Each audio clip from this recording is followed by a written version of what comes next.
तो हेलो बच्चों लोग, कैसे हो सभी। हाँ तो बच्चों, आज आपको दिखाई दे रहा है हमने ह्यूमन रिप्रोडक्शन लिखा हुआ है बोर्ड के ऊपर। तो मतलब आज हम ह्यूमन रिप्रोडक्शन चैप्टर शुरू करेंगे। ठीक है, ये चैप्टर आपका +2 क्लास से है बच्चों, और कौन सब्जेक्ट का है वो आपको पता होगा, बायोलॉजी सब्जेक्ट से है, क्योंकि ह्यूमन रिप्रोडक्शन लिखा हुआ है। बहुत आज ज़्यादातर बच्चों का ध्यान डायरेक्ट यहाँ पे गया होगा कि सर ने ह्यूमन रिप्रोडक्शन लिखा हुआ है। ठीक है, मतलब स्टूडेंट्स का आज के टाइम में सबसे फेवरेट टॉपिक। ठीक है, और होना भी चाहिए भी, क्योंकि आपका सारा फ्यूचर इस चीज़ पे डिपेंड करता है। तो टॉपिक तो बहुत जरूरी है। तो देखिए, जो ह्यूमन रिप्रोडक्शन है बच्चों, उसके अंदर ये इवेंट हैं, ये वो मेन इवेंट हैं जहां से रिप्रोडक्शन प्रोसेस जो है स्टार्ट होते हैं। मतलब इनके ये स्टेप बाय स्टेप कंटिन्यू करेंगे तो एक प्रॉपर तरीके से एक ऑर्गेनिज्म का जो है, एक इंडिविजुअल का बर्थ होने में आसानी रहती है। ठीक है, तो सबसे पहला इवेंट देखिए बच्चों, गैमेटोजेनेसिस। सबसे पहला फंक्शन आता है, इवेंट आता है इसके अंदर गैमेटोजेनेसिस। अब गैमेटोजेनेसिस में बच्चों आपको पता ही है, सॉरी बच्चों, गैमेटोजेनेसिस में क्या होता है बच्चों, फॉर्मेशन ऑफ गैमिट्स होती है। ठीक है, फॉर्मेशन ऑफ गैमिट्स। और मेल के अंदर आपको पता ही है, मेल के अंदर कौन सा गैमिट होता है, मेल के अंदर बच्चों स्पर्म होता है। ठीक है, मेल के अंदर कौन सा होता है, स्पर्म होता है। फीमेल के अंदर कौन सा होता है बच्चों, ओवम होता है। ठीक है, फीमेल के अंदर ओवम और मेल के अंदर स्पर्म। ये चीज आपको पहले से ही पता है अभी। ठीक है, 7th क्लास से आप ये चीज पढ़ते आ रहे हो। ठीक है, और बहुत ही डिटेल से पढ़ते आ रहे हो। ये चीज ध्यान रखनी है। गैमेटोजेनेसिस में क्या होगी, फॉर्मेशन ऑफ गैमिट्स होगी। स्पर्म्स किसमें होंगे, मेल्स के अंदर होंगे, और फीमेल के अंदर क्या होगी, ओवम होंगी। ये जो एक चीज ध्यान रखनी है, जो स्पर्म है बच्चों वो मोटाइल होते हैं। ठीक है, जो स्पर्म है वो क्या होते हैं, मोटाइल होते हैं। और ओवम क्या है, नॉन मोटाइल है। मोटाइल का मतलब क्या होता है कि ये मूव कर सकते हैं। ठीक है, ये क्या करते हैं, मूव करते हैं। सेकंड बच्चों, इंसेमिनेशन। इंसेमिनेशन जैसे कि अभी हमने यहाँ पे क्लियर किया कि जो ओवम है वो एक जगह के ऊपर फिक्स होता है, स्टेशनरी होता है। तो उसके पास क्या है, स्पर्म को जाना पड़ेगा। उसके पास क्या है, स्पर्म को जाना पड़ेगा टू फ्यूजन। ठीक है, एक फ्यूजन प्रोसेस करने के लिए। तो यहाँ पे एक चीज ध्यान रखनी है, transfer of sperms into female genital tract. ठीक है, ये चीज ध्यान रखनी है। जो फीमेल जेनिटल ट्रैक्ट होता है बच्चों, वहां पे स्पर्म की जो एंट्री होती है, स्पर्म को जो ट्रांसफर करना होता है, ठीक है, उस प्रोसेस को क्या कहते हैं, इंसेमिनेशन कहते हैं। उस प्रोसेस को क्या कहते हैं, इंसेमिनेशन कहते हैं। थर्ड प्रोसेस देखिए बच्चों, थर्ड प्रोसेस क्या होगा हमारा जो बच्चों थर्ड प्रोसेस है, उसके अंदर आपको पता ही है कि जब स्पर्म जो है फीमेल जेनिटल ट्रैक्ट के अंदर चला जाएगा, ठीक है, जेनिटल ट्रैक्ट जो है उसके अंदर चला जाएगा, इंसेमिनेशन प्रोसेस हो जाएगी, तो उसके बाद ओवम जो है और जो स्पर्म है वो एक दूसरे के साथ फ्यूज करेंगे। और फ्यूजन जो होगा, ठीक है, जो मेल गैमेट का फीमेल गैमेट के साथ फ्यूजन होता है बच्चों, उसको हम क्या कहते हैं, उसको हम फर्टिलाइजेशन कहते हैं। उसको हम क्या कहते हैं, फर्टिलाइजेशन कहते हैं। मतलब fusion of male and female gamete. Fusion of male and female gamete क्या कहलाएगा, फर्टिलाइजेशन बच्चों कहलाएगा। ये चीज इसमें आपको ध्यान रखनी है। ठीक है, नेक्स्ट है इम्प्लांटेशन। इम्प्लांटेशन में बच्चों, प्लांटेशन जैसे आपको वर्ड दिखाई दे रहा है, प्लांटेशन से आपको आइडिया हो गया होगा कि ये क्या होगा। फ्यूजन के बाद आपको पता है, जब फ्यूजन हो जाता है तो उसके रिजल्टेंट में क्या बनता है, जाइगोट बनता है। क्या बनता है, जाइगोट बनता है। और जो जाइगोट बना है बच्चों, उसकी अटैचमेंट जो यूट्रिन वॉल के साथ होती है, उस प्रोसेस को क्या बोला जाता है, इम्प्लांटेशन बोला जाता है। उस प्रोसेस को क्या बोलते हैं हम, इम्प्लांटेशन बोलते हैं। ठीक है, ये चीज ध्यान रखनी है। उस प्रोसेस को क्या कहेंगे, इम्प्लांटेशन कहेंगे। और इम्प्लांटेशन कब होगी, जब फर्टिलाइजेशन हो जाएगी। फर्टिलाइजेशन होने से क्या होगा, जाइगोट बनेगा। और ठीक है, और जाइगोट आगे जाके क्या करेगा, यूट्रिन वॉल से अटैच हो जाएगा। और उसी प्रोसेस को हम सारा में क्या कहेंगे, इम्प्लांटेशन कहेंगे। उसके बाद बच्चों एम्ब्रियोनिक डेवलपमेंट आती है, गेस्टेशन। ठीक है, ये चीज आपको ध्यान रखनी है, एम्ब्रियोनिक डेवलपमेंट इसके अंदर होती है। ठीक है, जाइगोट से एम्ब्रियो का बनना एम्ब्रियोजेनेसिस कहलाता है, वो चीज आपको पता है। ठीक है, नेक्स्ट है बच्चों पार्टुरेशन। इसके अंदर आपको पता है जब बच्चे की डिलीवरी होती है बच्चों, ठीक है, जब बच्चे का जन्म होता है, delivery period of A baby. ठीक है, ये चीज ध्यान रखनी है, उसको ही हम लास्ट स्टेप में कंटिन्यू करते हैं। तो बच्चों ये वो 6 स्टेप हैं, ये वो 6 मेन इवेंट हैं जिसकी हेल्प से जो है ह्यूमंस के अंदर जो रिप्रोडक्शन है वो कैरी आउट होता है। ठीक है, सबसे पहला गैमेटोजेनेसिस, देन गैमेटोजेनेसिस के बाद क्या आता है, इंसेमिनेशन आता है, क्योंकि स्पर्म प्रोड्यूस हुए।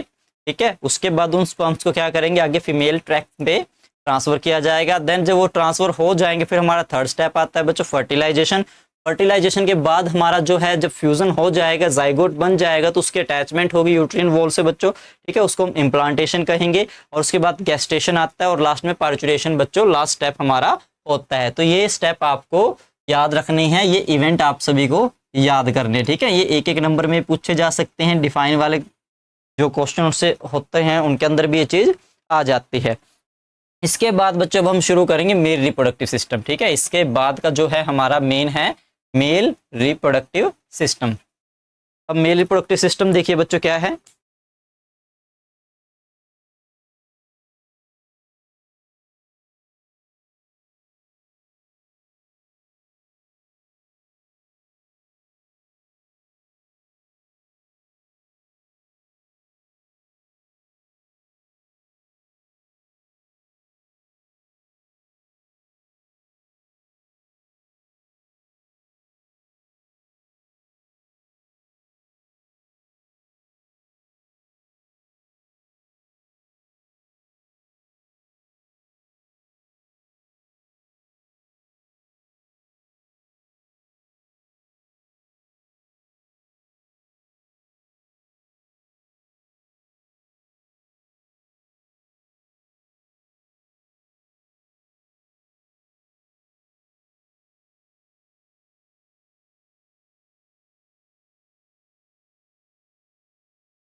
हाँ तो बच्चों ये देखिए जो है मेल रिप्रोडक्टिव सिस्टम का आपको डायग्राम दिखाई दे रहा है बच्चों स्क्रीन के ऊपर, ठीक है। और मैंने एक साइड में पार्ट्स लिख दिए हैं। सबसे पहले मैं पार्ट्स की बात करूं तो जो मेल रिप्रोडक्टिव सिस्टम है बच्चों 4 हिस्सों से मिलकर बना होता है, ठीक है, आप सभी को पता है।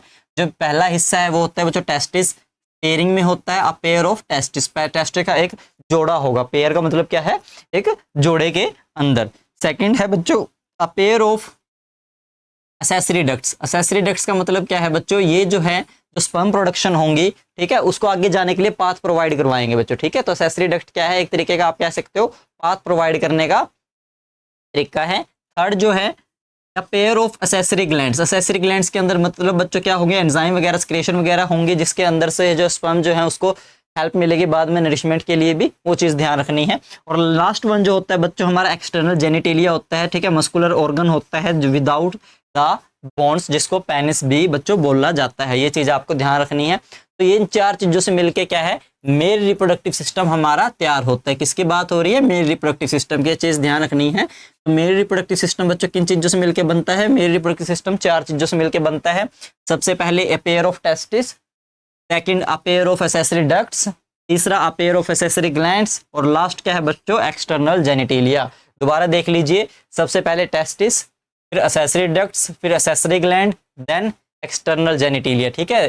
Testis, accessory ducts, accessory gland और लास्ट में एक्सटर्नल जेनिटेलिया। बच्चों डायग्राम के अंदर देखिए, डायग्राम में आपको टेस्टिस दिखाई दे रहे होंगे, ठीक है। 2 है टेस्टिस जो होते हैं, मैंने भी बात की थी पेयरिंग में होते हैं, तो दोनों टेस्टिस जो है आपको ऑरेंज कलर का दिखाई दे रहा होगा। दूसरा जो है थोड़ा पेड़ आपको दिखाई दे रहा है, बिकॉज उसके अंदर जो है उसके इंटरनल स्ट्रक्चर बताया गया, वो हम बाद में बात करेंगे। तो टेस्टिस बच्चों आपको दिखाई दे रहे हैं, ठीक है। तो पहला जो हमने लिखा था ना टेस्टिस, वो तो आपको विजिबल हो गए कि पेयरिंग के अंदर होंगे, ठीक है, ऑरेंज कलर का डायग्राम के अंदर आपको दिखाई दे रहा है। उसके बाद देखिए बच्चों एसेसरी डक्ट्स, जैसे मैंने अभी आपको कहा जो स्पर्म प्रोडक्शन होंगी ये क्या करेंगे, उसको आगे पाथ प्रोवाइड करवाएंगे, ठीक है, उसको आगे चलने के लिए रास्ता देंगे। तो उसी तरीके से एसेसरी डक्ट्स के अंदर बच्चों देखिए, सबसे पहले रेट टेस्टिस आएगा, फिर वाशा फ्रेंशिया आएगा आपका, फिर एपिडाइडेमिस आएगा, फिर वाशा डिफरेंशिया आएगा। बच्चों ये चीज़ आपको इसमें ध्यान रखनी है। ये क्या करते हैं, स्पर्म्स को पाथ प्रोवाइड करवाते हैं, एसेसरी डक्ट्स के अंदर आते हैं, ठीक है। आप लिख सकते हो एसेसरी डक्ट्स के अंदर ये चीज़ें आती हैं, अदरवाइज हम आगे मेंशन करेंगे 1 बाय 1 इनको। उसके बाद एसेसरी ग्लैंड्स में देखिए बच्चों, एसेसरी ग्लैंड में डायग्राम के जस्ट अपोजिट साइड देखिए, ठीक है, जस्ट अपोजिट साइड में मतलब सेमिनल वेसिकल दिया गया है, प्रोस्टेट ग्लैंड दी गई है और बल्बो यूरेथ्रल ग्लैंड दी गई है बच्चों, ठीक है, बल्बो यूरेथ्रल ग्लैंड दी गई है। ये सारी सारी क्या है, एसेसरी ग्लैंड्स होती हैं, ये सारी सारी क्या है, एसेसरी ग्लैंड्स होती हैं, ठीक है। ये चीज आपको इसमें ध्यान रखना है। और जो पेनिस आप देख रहे हो बच्चों, उसके लास्ट में जो एंड होता है, ठीक है, उसको ग्लैंड पेनिस बोला जाता है, और उसके ऊपर जो स्किन होती है, ठीक है, लूज स्किन होती है, उसको फोर स्किन कहा जाता है। तो ये इंटरनल स्ट्रक्चर जो है आप जो है मेल रिप्रोडक्टिव सिस्टम का देख रहे हो। टेस्टिस के अंदर देखिए बच्चों, टेस्टिस का एक साइड का हिस्सा जो है ना, उसके अंदर आपको टेस्टिकुलर लोब्यूल दिखाई दे रहा है। इसका मतलब है कि जो एक टेस्टिस होता है ना, उसके अंदर जो है बच्चों, एक टेस्टिस के अंदर अगर मैं बात करूं तो 250 से 300 स्मॉल चैम्बर बने होते हैं बच्चों, छोटे छोटे चैम्बर बने होते हैं, जिसको टेस्टिकुलर लोब्यूल्स बोला जाता है। इनको ही क्या बोला जाता है, टेस्टिकुलर लोब्यूल्स बोला जाता है। और इन टेस्टिकुलर लोब्यूल के अंदर अगेन चैम्बर बने होते हैं, ठीक है, जहां पे जो है स्पर्म प्रोडक्शन का काम होता है। तो ये बच्चों आपको यहां से पूरा नोट कर लेना है, ठीक है। सबसे पहले testis, accessory ducts, accessory glands, last में हमारा जो है एक्सटर्नल जेनिटेलिया आएगा, मस्कुलर ऑर्गन होगा, ठीक है। उसके बाद एक चीज ध्यान रखनी है, डायग्राम आपको बार बार प्रैक्टिस करना है। एनसीईआरटी में आपका डायग्राम दिया गया है, बिकॉज पेपर के अंदर डायग्राम जो है ड्रॉ करने के लिए आता है विद नेमिंग, तो नेमिंग भी आज आपको इसमें ध्यान रखनी है, ठीक है। सबसे पहले आप टेस्टिस का नेमिंग का आपको पता लग गया, एसेसरी डक्ट्स के अंदर बारे में आपको पता लग गया, ग्लैंड्स जो है आप एक साइड में लिख सकते हो, पेनिस के उसमें आपको नॉलेज है। तो आगे देखिए बच्चों, तो देखिए बच्चों नेक्स्ट जो है, नेक्स्ट जैसे अभी मैंने आपको कहा था कि हम 1 बाय 1 एक एक चीज को डिस्कस करेंगे। तो बच्चों सबसे पहला था अ पेयर ऑफ टेस्टिस। उसके अंदर देखिए बच्चों टेस्टिस के क्या क्या प्रॉपर्टीज होती हैं, ठीक है। जैसे कि मैंने आपको बताया, टेस्टिस का जो स्ट्रक्चर है वो क्या होगा बच्चों, ये ओवल शेप के होंगे। किस शेप के होंगे, ओवल शेप के स्ट्रक्चर होंगे, ठीक है। और इनकी जो लेंथ है बच्चों 4 से 5 सेंटीमीटर होगी। लेंथ कितनी होगी, 4 से 5 सेंटीमीटर। और विड्थ इनकी कितनी होगी बच्चों, 2 से 3 सेंटीमीटर जो है विड्थ होगी। किसकी होगी बच्चों, ये चीज ध्यान रखनी है, टेस्टिस की मैं यहाँ पे बात कर रहा हूँ। ओवल शेप के हैं, 4 से 5 सेंटीमीटर लेंथ है और 2 से 3 सेंटीमीटर इनकी विड्थ है। उसके बाद बच्चों ये प्रेजेंट कहाँ पे होते हैं, situated outside the abdominal cavity. बच्चों ये चीज ध्यान रखनी है, एब्डोमिनल कैविटी जो होते हैं उसके आउटसाइड होते हैं, ठीक है। और एब्डोमिनल कैविटी आप सबको पता ही है, ठीक है, एब्डोमिनल कैविटी के बाहर वाले हिस्से में, बाहर की तरफ क्या है, ये चीज प्रेजेंट होती है, ठीक है। और किसके अंदर प्रेजेंट होती है, एक पाउच होता है बच्चों, ठीक है। और उस पाउच को क्या बोला जाता है, स्क्रोटम बोला जाता है। उस पाउच को क्या बोला जाता है, स्क्रोटम बोला जाता है, ठीक है, स्क्रोटम बोला जाता है। और स्क्रोटम क्या करता है बच्चों, स्क्रोटम हेल्प करेगा to maintain the lower temperature of testis, to maintain the lower temperature of testis.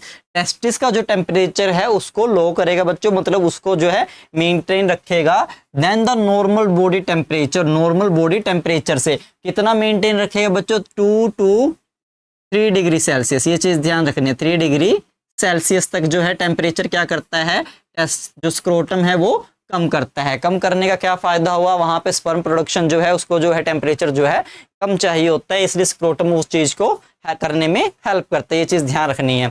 जैसे कि बच्चों आपको डायग्राम में दिखाया गया था, जो एक तरफ का टेस्टिस था वो थोड़ा रफ दिखाया गया था और उसके साइड में लिखा था टेस्टिकुलर लोब्यूल्स। उसका मतलब है बच्चों कि हर एक टेस्टिस के पास, ठीक है, मतलब हमारे अंदर 2 है टेस्टिस हैं, तो एक टेस्टिस के अंदर जो है 250 से 300, ठीक है, 250 to 300, 250 to 300 जो है स्मॉल कंपार्टमेंट बच्चों बने होते हैं, ठीक है। स्मॉल कंपार्टमेंट जो है बच्चों बने होते हैं, स्मॉल कंपार्टमेंट का मतलब है छोटे छोटे चैम्बर बने होते हैं, उसको बोला जाता है टेस्टिकुलर लोब्यूल्स, उसको बोला जाता है टेस्टिकुलर लोब्यूल्स। ये चीज ध्यान रखनी है।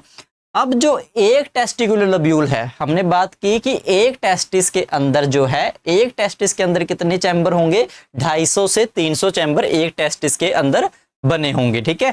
लेकिन उस एक चैम्बर के अंदर भी, ठीक है, जो 250 से 300 चैम्बर है ना, उनमें से हर एक के अंदर, ठीक है, एक एक टेस्टिकुलर चैम्बर के अंदर जो है बच्चों, वहां पे क्या होंगे, 1 से 3 हाईली कॉइल्ड चैम्बर आगे बने होंगे, जिसको क्या कहेंगे, सेमनीफेरियस ट्यूब्यूल्स कहेंगे बच्चों, जिसको क्या कहेंगे, सेमनीफेरियस ट्यूब्यूल्स बोलेंगे। ये चीज ध्यान रखनी है। और आगे फिर ये, ठीक है, जैसे कि सबसे पहले बात की टेस्टिस, टेस्टिस के अंदर क्या से 250 से 300 टेस्टिकुलर लोब्यूल्स थे। उसके अंदर क्या था, 1 से 3 सेमनीफेरियस ट्यूब्यूल्स थे। और उसके अंदर भी क्या है, आगे 2 तरह के सेल जो है बच्चों पाए जाते हैं, ठीक है। सेमनीफेरियस ट्यूब्यूल्स के अंदर कितने तरह के सेल पाए जाते हैं, 2 तरह के सेल जो है बच्चों पाए जाते हैं। एक होता है लार्ज सेल, दूसरा होता है स्मॉल सेल, ठीक है। तो एक बार इसको रिपीट कर लीजिए। देखिए टेस्टिस क्या है, ओवल शेप का होगा, ठीक है, with length of 4 to 5 centimetre and width to 2 to 3 centimetre. Then they are situated outside the abdominal cavity. ये कहां पे प्रेजेंट होंगे बच्चों, आउटसाइड होंगे, एब्डोमिनल कैविटी के बाहर प्रेजेंट होंगे, और एक पाउच के अंदर होंगे बच्चों, इलास्टिक पाउच के अंदर, जिसको हम क्या कहेंगे, स्क्रोटम कहेंगे, ठीक है। और जो स्क्रोटम जो है बच्चों वो क्या करता है, वो टेम्परेचर मेंटेनेंस में हेल्प करता है, 2 to 3 डिग्री टेम्परेचर कम रखता है, ताकि जो स्पर्म प्रोडक्शन है वो इजिली हो सके, इंटरनल बॉडी टेम्परेचर से कम रखता है। ये चीज ध्यान रखनी है। हर एक टेस्टिस के अंदर अगर हम बात करें 250 to 300 जो है स्मॉल चैम्बर्स बने होते हैं, स्मॉल कंपार्टमेंट्स बच्चों बने होते हैं, जिसको हम क्या कहते हैं, टेस्टिकुलर लोब्यूल्स कहते हैं, जिसको क्या कहा जाता है, टेस्टिकुलर लोब्यूल्स कहा जाता है। हर एक टेस्टिकुलर लोब्यूल के अंदर, बाकी बच्चे बात देखिए, हर एक टेस्टिकुलर लोब्यूल के अंदर 1 से 3, ठीक है, 1 से 3 जो है हाईली कोइल आगे और कंपार्टमेंट बना रहेंगे, और कंपार्टमेंट बने होंगे, जिसको क्या कहेंगे, सेमनीफेरियस ट्यूब्यूल्स कहेंगे। और सेमनीफेरियस ट्यूब्यूल्स के अंदर बच्चों आगे क्या है, 2 तरह के सेल जो हैं पाए जाते हैं, ठीक है। ये चीज ध्यान रखनी है, 2 तरह के सेल जो हैं पाए जाते हैं। उसके बारे में देख लीजिए, 2 तरह के सेल जो पाए जाते हैं।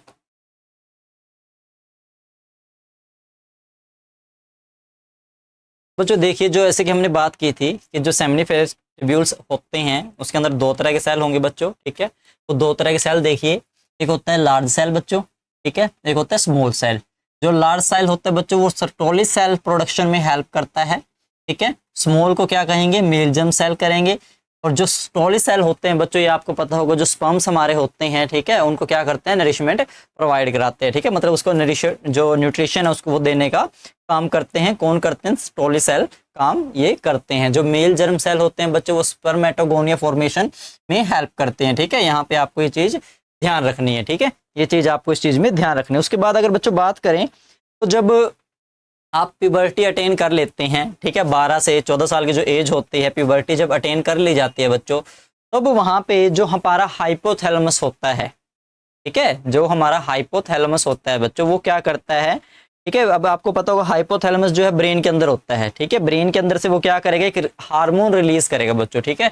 एक क्या करेगा, हार्मोन जो है रिलीज करेगा। उस हार्मोन का नाम क्या है, GnRH। उस हार्मोन का नाम क्या है, GnRH, गोनेडोट्रोफिन रिलीजिंग हार्मोन। उसको क्या कहेंगे बच्चों, gonadotrophin releasing hormone, gonadotrophin releasing hormone. ये चीज इसमें आपको ध्यान रखनी है। कौन रिलीज करेगा बच्चों, हाइपोथैलेमस जो है रिलीज करेगा। और कहां पे रिलीज करेगा, कहां पे भेजेगा उसको, उसको भेजेगा बच्चों पिट्यूटरी ग्लैंड पे, ठीक है। उसको कहां भेजेगा, पिट्यूटरी ग्लैंड पे भेज देगा कि हाँ भी प्यूबर्टी अटेन हो चुकी है, अब आगे तेरा काम है, तुझे ये चीजें जो है फॉर्म करनी है, ठीक है, जिससे स्पर्म प्रोडक्शन में हेल्प हो। उसके बाद जो बच्चों पिट्यूटरी ग्लैंड है वो आगे दो तरह के हार्मोन रिलीज करेगी, ठीक है। वो आगे क्या करेगी बच्चों, दो तरह के हार्मोन जो है रिलीज करेगी। एक है LH, दूसरा है FSH, ठीक है। LH आपको दिखाई दे रहा होगा बच्चों, ल्यूटिस्टिंग हार्मोन इसको बोला जाता है, LUTEINISING। स्पेलिंग ढंग से अगर दिखाई नहीं दे रही तो मैंने बोल दी है, ल्यूटिस्टिंग हार्मोन बच्चों इसको बोला जाता है। दूसरा है फोलिक स्टिमुलेटिंग हार्मोन। दूसरा क्या है बच्चों, फोलिक स्टिमुलेटिंग हार्मोन, ठीक है। उसके बाद ये चीज ध्यान रखनी है, जो LH है हमारा वो लीडिंग सेल के पास जाता है, और लीडिंग सेल आगे किस चीज में प्रोडक्शन में हेल्प करता है बच्चों, टेस्टोस्टेरोन, ठीक है। टेस्टोस्टेरोन जो मेल हार्मोन है, ठीक है, ये चीज ध्यान रखनी है, जो मेल हार्मोन है टेस्टोस्टेरोन उसकी फॉर्मेशन में हेल्प करता है, ठीक है। कौन हेल्प करता है भी, लीडिंग सेल, ठीक है। लीडिंग सेल को ये काम किसने दिया, LH ने दिया, ठीक है। LH उसके पास गया, ठीक है, और वहां से उन दोनों ने इकट्ठे मिलकर क्या किया, टेस्टोस्टेरोन की फॉर्मेशन में हेल्प शुरू की। FSH जो है बच्चों ये स्टोली सेल के पास जाता है, और स्टोली सेल अभी हमने बात की है, वो क्या करते हैं, नरिशमेंट प्रोवाइड करवाते हैं। तो उनके साथ जो है बच्चों ये एक दूसरा हार्मोन जो है रिलीज होता है, जिसको ABP बोला जाता है। ABP का मतलब है बच्चों एंड्रोजन, ठीक है, binding protein, androgen binding protein. ये क्या काम करता है बच्चों, ये जो है सर्टोली सेल के साथ जो है पहले बाहर जाता है, ठीक है, फिर टेस्टोस्टेरोन को अपने साथ जोड़ के अंदर लेके आता है, टेस्टोस्टेरोन को अपने साथ अटैच करके अंदर लेके आता है। तो इसका ये काम चलता रहता है, ठीक है। और आगे जो है हार्मोन जो है स्टिमुलेट करते रहते हैं, जिसमें मतलब मेल जर्म सेल के अंदर हार्मोन स्टिमुलेट करेंगे, जहां से जो है स्पर्म प्रोडक्शन बच्चों स्टार्ट होगी। ये चीज इसमें ध्यान रखनी है। तो एक बार दोबारा देख लीजिए, जैसे कि मैंने आपको कहा कि जब बच्चा प्यूबर्टी अटेन कर लेता है, जब बच्चा प्यूबर्टी किस एज के अंदर अटेन करेगा बच्चों, 12 से 14 साल के अंदर जो बच्चा क्या करेगा, प्यूबर्टी अटेन कर लेगा, तो हाइपोथैलेमस, हाइपोथैलेमस कहाँ पे है बच्चों, ब्रेन के अंदर होता है। ये कहाँ पे होता है, ब्रेन के अंदर होता है। ये क्या करेगा बच्चों, ये एक हार्मोन रिलीज करेगा जिसका नाम क्या है, GnRH है, GnRH क्या करेगा, गोनेडोट्रोफिन रिलीजिंग हार्मोन। ये किसके पास जाएगा बच्चों, ये जाएगा आगे पिट्यूटरी ग्लैंड के पास। ये क्या जागे जाएगा, पिट्यूटरी ग्लैंड के पास, ठीक है। और पिट्यूटरी ग्लैंड के पास जाने के बाद ये उसको बोलेगा कि अब तेरा काम है, ठीक है, अब आगे का तू संभाल, मतलब आगे के हार्मोन जो है तुझे बनाने हैं। उसके बाद बच्चों जो पिट्यूटरी ग्लैंड है, ठीक है, वो आगे दो हार्मोन रिलीज करेगी। एक का नाम है बच्चों LH, एक का नाम है FSH।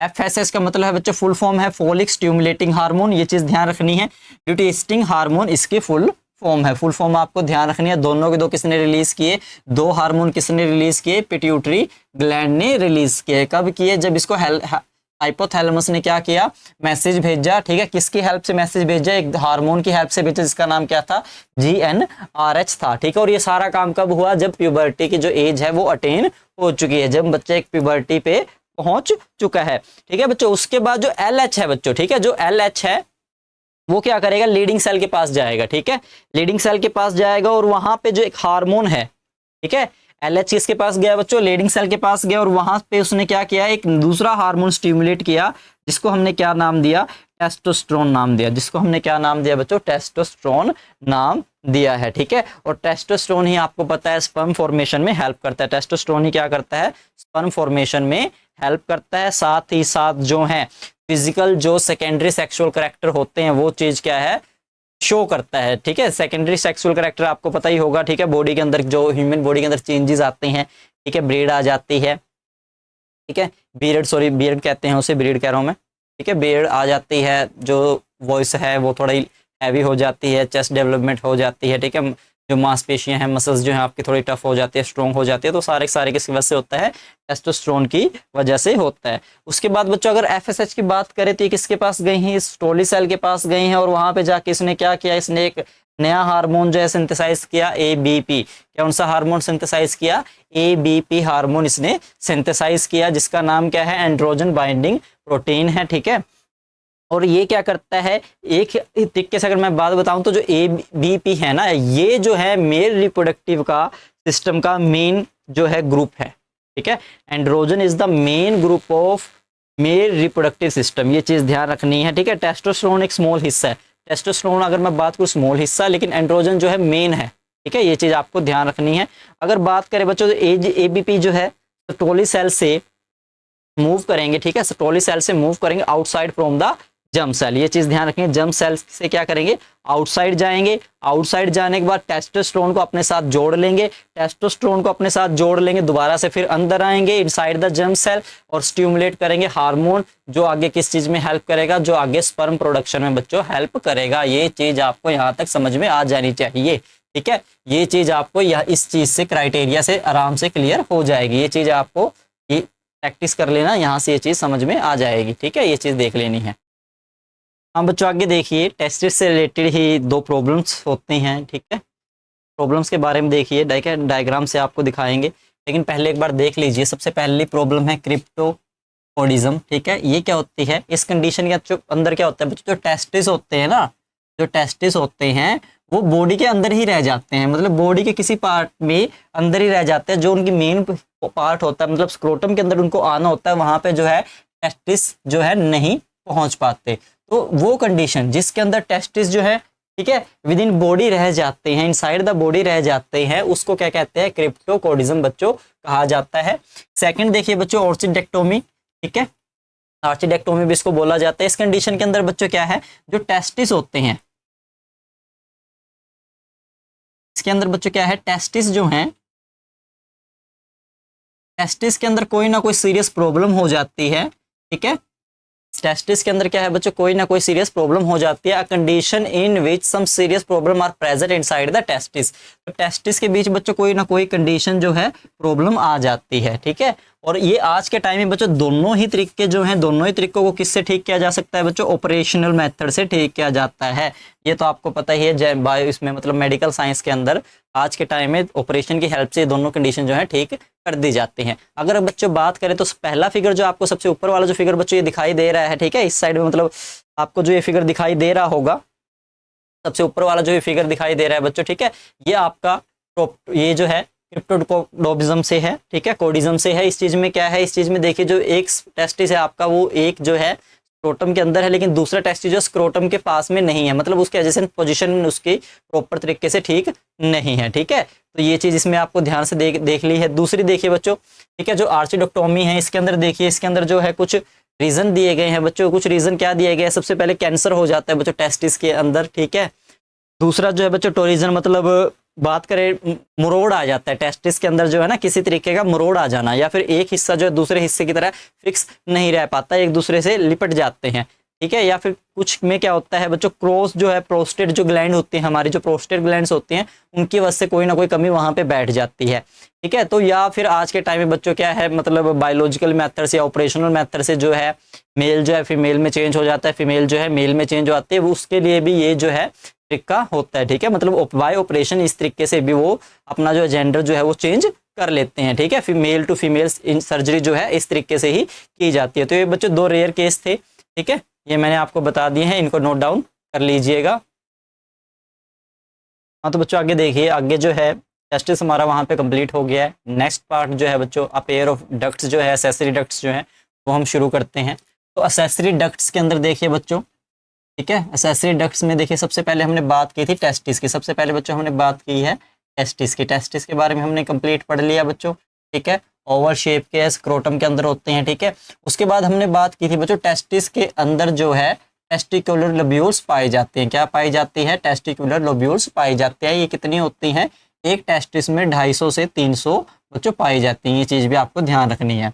उसके बाद हर एक टेस्टिकुलर लोब्यूल के अंदर, हर एक टेस्टिकुलर लोब्यूल जो है उसके अंदर जो है बच्चों 1 से 3 जो है अगेन हाईली कॉइल्ड जो है ट्यूब्यूल्स पाए जाते हैं, जिसको क्या कहते हैं? सेमनीफेरस ट्यूब्यूल्स कहते हैं। इनके नंबर क्या होते हैं बच्चों? 1 2 3 होते हैं, ठीक है। ये हाईली कॉइल्ड होंगे, इस चीज़ का भी ध्यान रखना है। अब आपको ये चीज़ ध्यान रखनी है कि जो हमारी एसेसरी डक्ट्स हैं, ठीक है। एसेसरी डक्ट्स स्टार्ट कहाँ से हुई बच्चों? एसेसरी डक्ट्स हमारी यहीं से स्टार्ट हो गई थी, टेस्टिकुलर ट्यूब्यूल से हमारी जो है एसेसरी डक्ट्स बच्चों स्टार्ट हो गई थी। ठीक है, या आप कह सकते हो सेमनीफेरस ट्यूब्यूल्स जो हैं वहां से हमारी जो है एसेसरी डक्ट बच्चों जो है स्टार्ट हो चुकी है। अब जो एसेसरी डक्ट्स हैं सेमनीफेरस ट्यूब्यूल से स्टार्ट हुई बच्चों, ठीक है, यहां से स्टार्ट हुई। ठीक है, तो according to NCERT the seminiferous tubules, ठीक है, going to vasa efferentia through the rete testis. ठीक है, through the rete testis. NCERT क्या कहती है बच्चों कि जो सेमनीफेरस ट्यूब्यूल्स है वो वासा एफरेंशिया के अंदर जाते हैं और बीच में मीडियम क्या होता है? रेटे टेस्टिस बीच में मीडियम होता है। या आप सिंपल कह सकते हो सेमनीफेरस ट्यूब्यूल पहले रेटे टेस्टिस के अंदर गई, देन उसके बाद वो किस में जाएगी? वासा एफरेंशिया के अंदर जाएगी। और जो वासा एफरेंशिया बच्चों ये हर एक टेस्टिस के ऊपर पोस्टीरियर पार्ट पे, ठीक है, टेस्टिस के पोस्टीरियर सरफेस के ऊपर जो है सिचुएटेड होती है, जो आपने डायग्राम में देखा होगा या आपके पास अभी बुक जो है एनसीईआरटी में जो दी गई है उसके अंदर आप डायग्राम में इसको विजिबल कर सकते हैं। ठीक है, देख सकते हैं। उसके बाद बच्चों जो है वासा एफरेंशिया आपको दिखाई दे रही है बच्चों। वासा एफरेंशिया किस में गई? एपिडाइडेमिस में गई बच्चों। वासा एफरेंशिया उसके बाद किस में गई है? एपिडाइडेमिस के अंदर चली जाती है। ये चीज आपको इसमें ध्यान रखनी है। ठीक है, वासा एफरेंशिया किस में जाती है? एपिडाइडेमिस के अंदर जाती है। और एपिडाइडेमिस जो है, सॉरी, जो एपिडाइडेमिस है बच्चों वो लोकेटेड होता है। ठीक है, ये जो चीज मैंने यहाँ लिखी है ये इसके लिए लिखी गई है। ठीक है, ये इसके लिए लिखी गई है। थोड़ा रिटर्न में प्रॉब्लम हो गई, यहाँ पे ये चीज जो है इसके लिए रिटर्न की गई है। ये चीज आपको ध्यान रखनी है।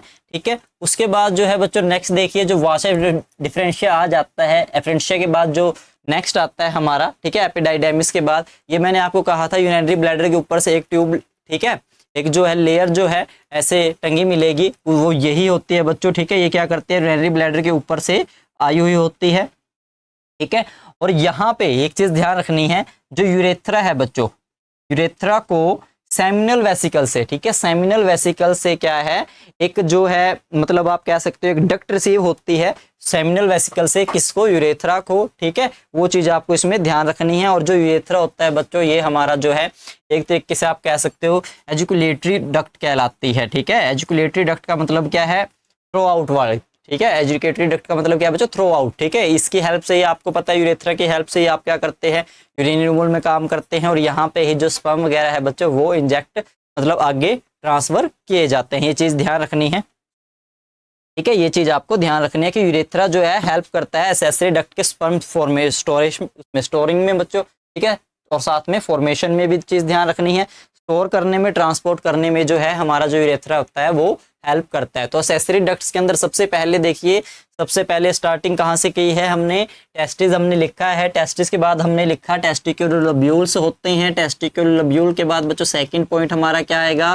सेमिनल वेसिकल आएगा। सेमिनल वेसिकल के बाद बच्चों कहाँ पे जाएगी ट्यूब? रेटे टेस्टिस के अंदर जाएंगी। ये स्पर्म जो टेस्टिस है उसके बिल्कुल पास में ये सारे स्ट्रक्चर दिखाए गए हैं।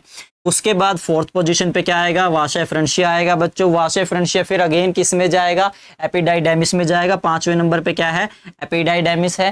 छठे नंबर पे क्या है बच्चों? वासा डिफरेंशिया हमारा आ जाता है। और लास्ट में जो है ये कहाँ ओपन होता है? यूरेथ्रा के अंदर बच्चों ओपन होता है। ये चीज आपको इसमें ध्यान रखनी है। ये सारी सारी क्या है? एसेसरी डक्ट्स आपकी कहलाती हैं। तो यहाँ पे बच्चों हमारा एसेसरी डक्ट्स भी कंप्लीट हो जाता है।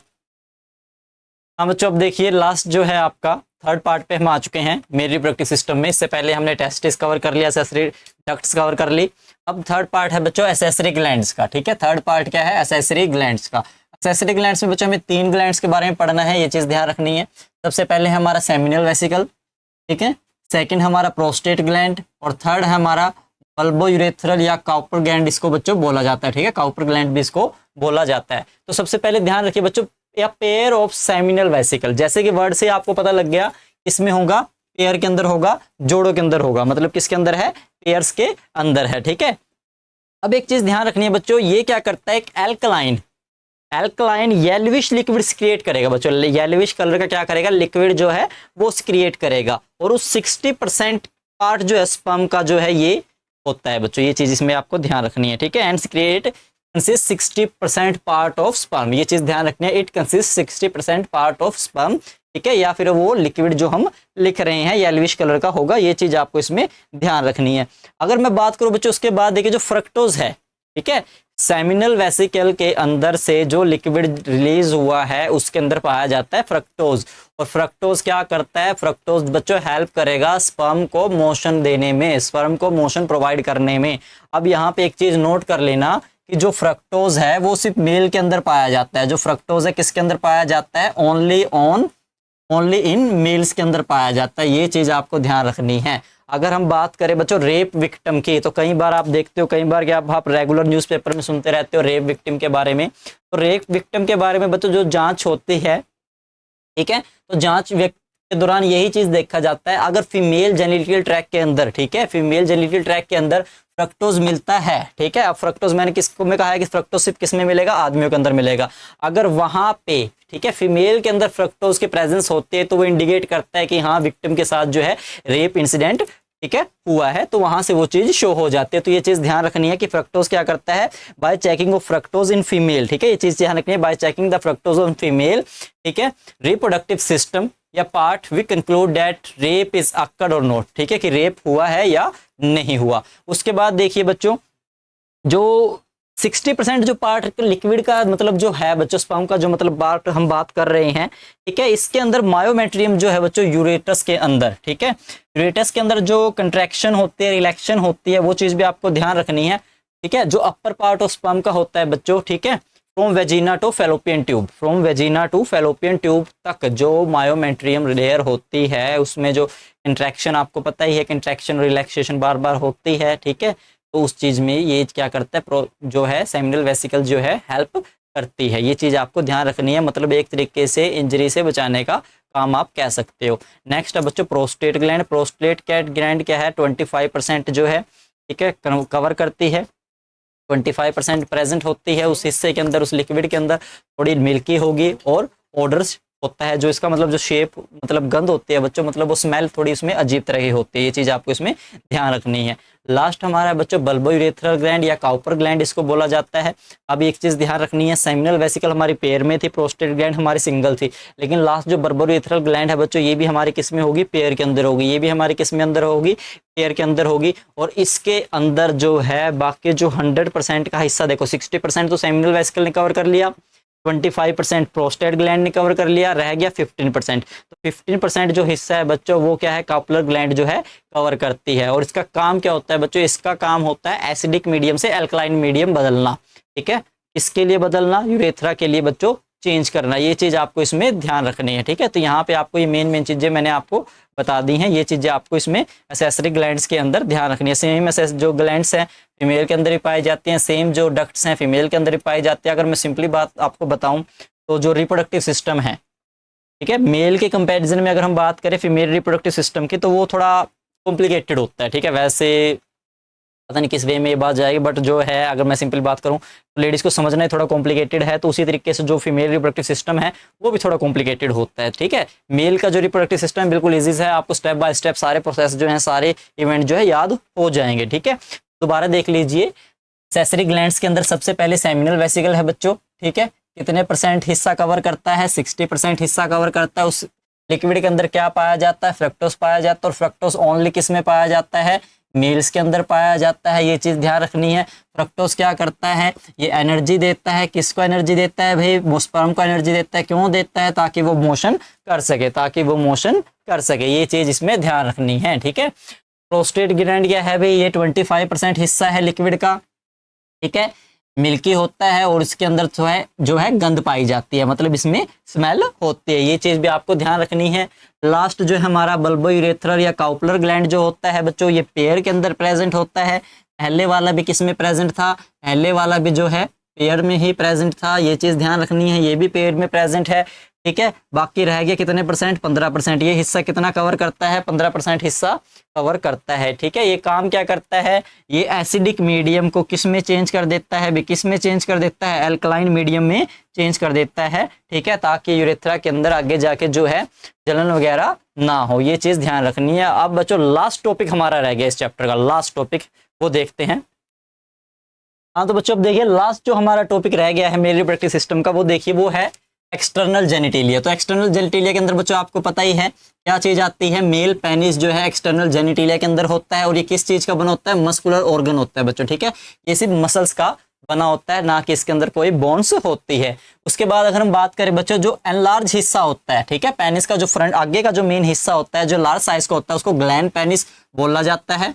और इसके ऊपर की जो स्किन होती है, ठीक है, जो लूज स्किन होती है, वो चीज ध्यान रखनी है, उस लूज स्किन को क्या कहते हैं, फोर स्किन कहते हैं। ये चीज भी ध्यान रखना, मतलब मेन पॉइंट इसके यही है, ठीक है, कि मेल जो है एक्सटर्नल जेनिटेलिया जो है, पेनिस है, मस्कुलर ऑर्गन है, ठीक है, और जो एनलार्ज पार्ट होता है उसको ग्लैंड पेनिस कहा जाता है, लूज स्किन को फोर स्किन कहते हैं बच्चों। और जो बल्बो यूरेथ्रा ग्लैंड हमने पढ़ी है, कॉपर ग्लैंड जो हमने पढ़ी है, उसके अंदर से जो सिक्रेशन होता है वो जो है पेनिस की ल्यूब्रिकेशन में, ठीक है, पेनिस की ल्यूब्रिकेशन के अंदर जो है हेल्प करता है। ल्यूब्रिकेशन का मतलब जो है, जो सेक्स मेटिंग होती है उस दौरान जो है ल्यूब्रिकेशन जो होती है पेनिस की, उसमें हेल्प करता है डैमेज को रोकने के लिए। तो ये था बच्चों लास्ट टॉपिक आपका, जो रिप्रोडक्टिव सिस्टम है मेल के अंदर। इसके बाद बच्चों अगर मैं बात करूं पीक वैल्यू की, ठीक है, पीक एज की, तो ह्यूमंस के अंदर, लड़कों के अंदर जो एज होती है 25 to 30, ये जो एज है बच्चों, इस एज के अंदर जो है बच्चा कंसीव करने का सबसे ज्यादा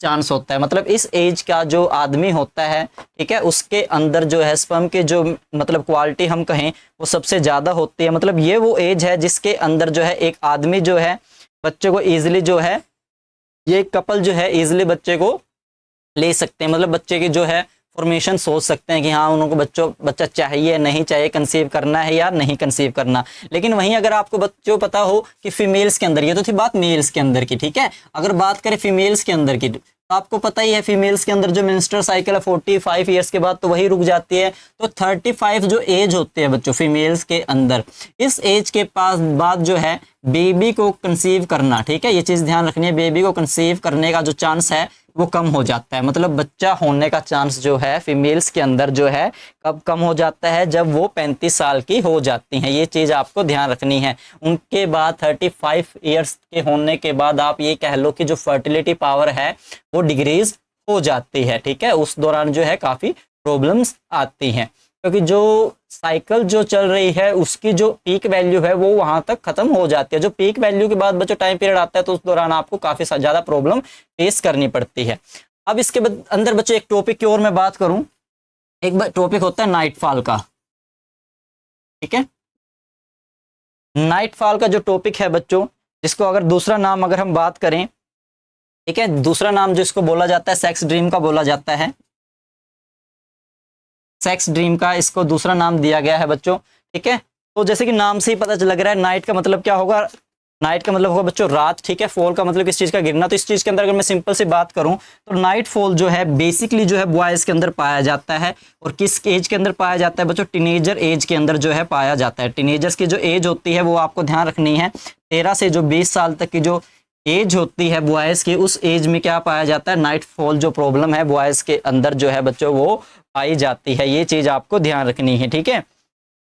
और इसके अंदर क्या है, इसके अंदर मैं अगर सिंपल सी बात करूं, जो मतलब अगर हम बात करें तो ड्यूरिंग स्लीपिंग के टाइम पे क्या है बच्चों, इनवॉल्यूनेटरी एक्शन की हेल्प से, ठीक है, मतलब जो हमारे कंट्रोल में नहीं होते, उन एक्शन की हेल्प से जो है जो इजेक्शन होता है बच्चों, ये चीज ध्यान रखनी है, उन एक्शन की हेल्प से क्या होता है, इजेक्शन होता है।